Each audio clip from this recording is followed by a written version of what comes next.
everyone, here is Sanjana and today we are gonna discussing about the mechanism of headache। उस दिन हमने basically introduction and aetiology पढ़ी headache की और आज हम मैकेनिज्म पढ़ रहे हैं हेडेक का। तो हेडेक जो है ना किस तरह से हो रहा है, काजेस तो हमने देख लिए थे, लेकिन अब इसका मैकेनिज्म देख रहे हैं कि अंदर वो चीज़ कैसे हो रही है। ठीक है, तो which is caused by mechanical and chemical factors. First of all हम मैकेनिकल फैक्टर्स की बात करते हैं, उसके बाद हम केमिकल फैक्टर्स की बात करते हैं कि किस तरह से उसका मैकेनिज्म है, किस तरह से वो हेडेक काज करवा रहे हैं। देखें, सबसे पहले तो मैकेनिकल में जो है ना हमारा आईसीपी इंक्रीज हो रहा है। ठीक है, due to the more reasons. ठीक है, हम हाइड्रोसिफिलिस के बच्चे की बात कर रहे हैं, आईसीपी इंक्रीज हो गया। ठीक है, इंट्राक्रैनियल प्रेशर इंक्रीज हो गया, तो अल्टीमेटली आपके मेनिंजीज के ऊपर स्ट्रेच आता है। मेनिंजीज में हमने पढ़ा कि dura mater which is sensitive to pain which has noci receptors, तो आपका पेन इंक्रीज होगा। ठीक है, पेन होगा एक्चुअल में। सोल, अब ये क्या चीज है, स्पेस ऑक्यूपाइंग लीजन। ठीक है, एक ऐसा लीजन लाइक अ ट्यूमर है, कोई ऐसा मास है, ठीक है, आपके ब्रेन के अंदर आ गया है, तो वो कंप्रेस करेगा स्ट्रक्चर्स को। अब स्ट्रक्चर्स हमने जो पढ़े वो अगर स्ट्रेच हो गए, जो जिनके पास आपके नॉसी रिसेप्टर्स थे, तो अल्टीमेटली आपका हेडेक काज होगा। थर्ड नंबर पे हम बात करें सीएसएफ का फ्लो डिक्रीज होने की, तो हमने पढ़ा कि इंट्राक्रेनियल प्रेशर जब कम हो जाता है तो उसका रीजन यही होता है, सीएसएफ डिक्रीज हो गया है। सीएसएफ क्यों डिक्रीज होता है, तो हमने पढ़ा कि या तो डिहाइड्रेशन हो गई है या तो उसने लंबर पंक्चर कराया हुआ है। ठीक है, रिसेंटली, तो क्या होगा, सीएसएफ का अमाउंट कम हो गया, हमने स्ट्रक्चर के थ्रू ऑलरेडी समझ लिया है। तो क्या होगा कि आपका ब्रेन मेनिंजीज के पास चला जाता है, तो उसको बोलते हैं ब्रेन सेक डाउनवर्ड। ठीक है, तो इसकी वजह से आपका ट्रैक्शन पैन आता है। ये थे मैकेनिकल फैक्टर्स। अगर आप केमिकल फैक्टर्स को डिस्कस करें तो इस तरह से होते हैं कि आपकी बॉडी में सीरोटोनिन एंड हिस्टामिन नाम के हार्मोन्स होते हैं। ठीक है, basically which do regulation of vessel, and ये जब बॉडी में इंक्रीज होता है ना तो सेंसिटिविटी ऑफ पेन भी करवाते हैं। अब इसको समझते हैं किस तरह से। देखें, सबसे पहले तो इसका फंक्शन समझें कि ये रेगुलेट करता है वेसल की टोन को। मतलब ये कि कब वेसल को कॉन्ट्रैक्ट होना है, कब रिलैक्स होना है, ये इसका काम है। लेकिन क्या होता है कि जब आपको हेडेक होता है ना तो उस टाइम वेसल आपकी डायलेशन में चली जाती है। ठीक है, वेसो डायलेशन, ये आपकी वेसल है। ठीक है, वेसो डायलेशन में होती है, तभी तो आपका हेडेक होता है। ऐसे समझें कि वेसल नॉर्मल थी, अब वेसो डायलेशन में आ गई, मतलब वेसल ऐसे डायलेट हो गई है। ठीक है, नैरो से डायलेट हो गई है, अपना डायमीटर उसका इंक्रीज हो गया है। तो अब यहाँ पे तो सेल्स थे ना, तो उनको भी स्ट्रेच होना पड़ेगा, तो वो भी स्ट्रेच हो गए, तो उनके जो नोसी रिसेप्टर्स थे ना उनके पास वो एक्टिवेट हो जाएंगे, अल्टीमेटली आपका पेन हो जाएगा। अब इस बात को समझें कि when while they are increase, अब सीरोटोनिन एंड हिस्टामिन जब इंक्रीज हो जाता है ना बॉडी में, तो आपकी सेंसिटिविटी ऑफ पेन इंक्रीज करवा देते हैं, तो आपको हेडेक होने लगता है, वेसोडाइलेशन होने लगती है। अब हेडेक में हमेशा याद रखें कि आपकी वेसोडाइलेशन होती है,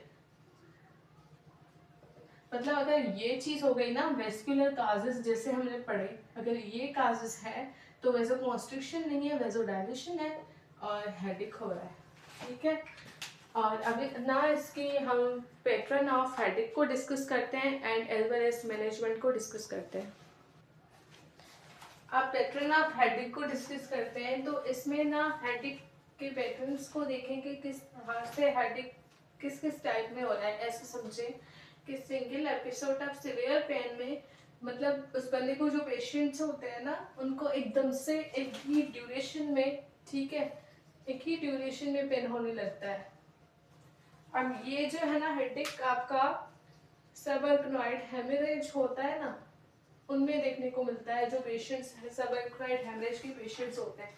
और ये क्यों होता है, due to the salt intake, या जिसको माइग्रेन है या जिसको मेनिंजाइटिस है, उनमें ये देखने को मिलता है। अगर नंबर 2 पे बात करें सबअर्कनॉइड हेडेक की, तो देखें ये हेडेक ऐसे है कि वो एकदम से था ना, ये ऐसे है weeks days something like that, तो ये प्रोग्रेसिवली होगा, ऐसे नहीं है कि मतलब एकदम से शूटिंग लाइक अ पेन हो गया, इसमें ऐसे डेज वीक्स ऐसे पेन होगा।